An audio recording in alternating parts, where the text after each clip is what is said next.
Okay, but first and foremost, like, what is dating in real life?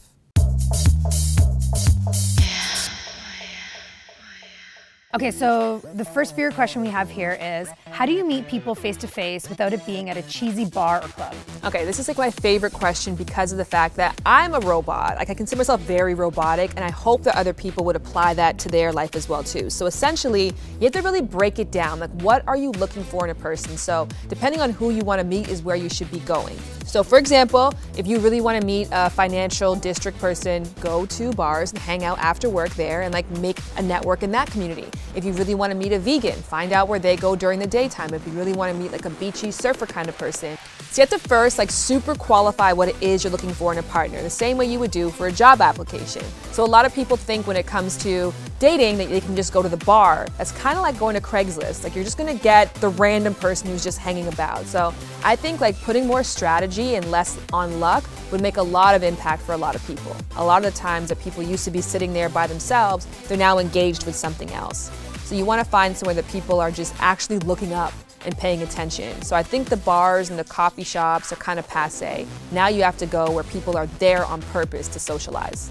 Someone wrote in, how do I approach a cute girl without seeming like a complete douchebag? Approaching somebody, first of all, you have to have really good social skills. I think that's an overlooked thing.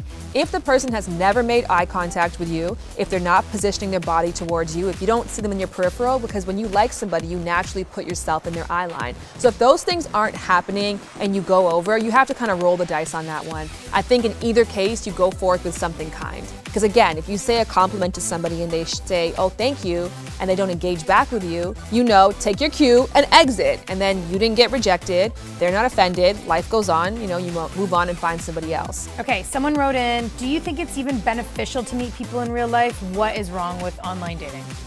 There is nothing wrong with online dating. It's awesome, it can be efficient, I think it's a really great tool, but again, it does have its drawbacks. And I was saying, I think if you average out the time between the two, it might be equal when it comes to like how long it takes to really get to finding the one.